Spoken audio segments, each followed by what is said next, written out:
My name is Skander Kabir, and I will be doing an informative speech on the death penalty and why it's still alive. Here's my audience.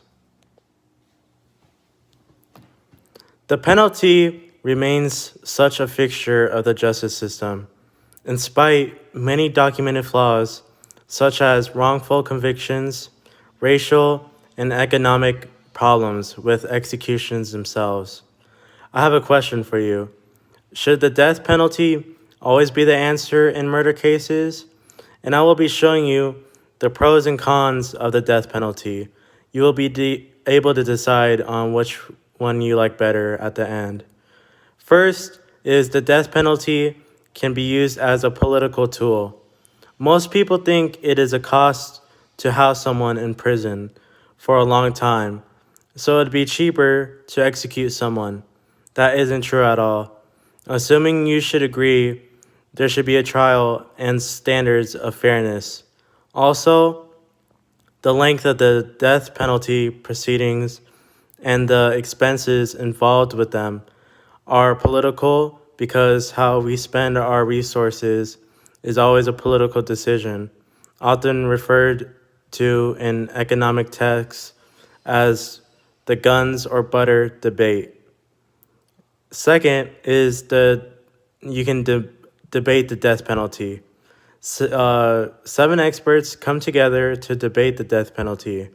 They present their reasons for or against capital punishment. I have another question for you. Is the death penalty valuable deterrent to future crimes, or does the legal system discriminate against the poor or minority defendants? The contributors have an impressive array of evidence on death penalty cases. Also, the United States will join the other industrialized nations in abandoning the death penalty just as it has abandoned the whipping, the stocks, the braiding, the cutting, the appendage, maiming, and other primitive forms of punishment. Most Americans know little about the realities of capital punishment, past and present. Third is the execution decline. Executions were rapidly declining when the U.S. Supreme Court justices halted executions by declaring death penalty unconstitutional in 1972. When the court has the death penalty in 1976, executions also came back. By the 1990s, there were 50 and then almost 100 executions per year. Since 1999, executions have steadily declined. There were only 28 executions in 2015 and 20 in 2016. Isn't that something? Every year it gets lower and lower. Lastly, again, are you against or do you support the death penalty? And by the end, you will know which one you decide. There's decades of research that show that racial bias provides death penalty cases.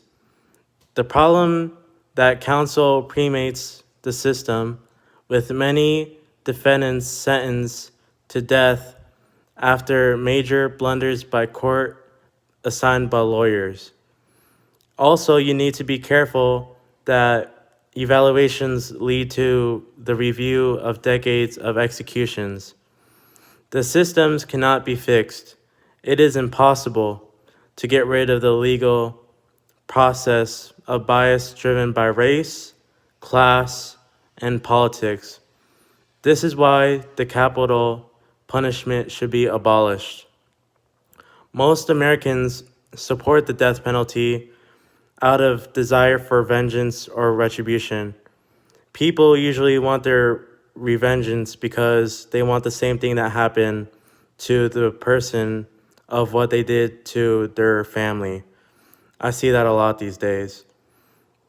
Also, some crimes also go by thinking goes and are heinous that death is the only appropriate punishment.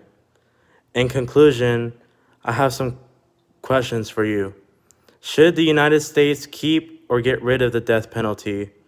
In my case, in some parts, I say that you should keep with it, and some that you should not. It just all depends on the murder case. The other question would be, is the death penalty justified? And also, Americans have their own opinions. I don't know what you think about yours. Everybody I see doesn't know how they think of it. And I also want to ask you, what is yours? Because everybody, I want to hear what people's opinions are. Thank you very much and have a good day.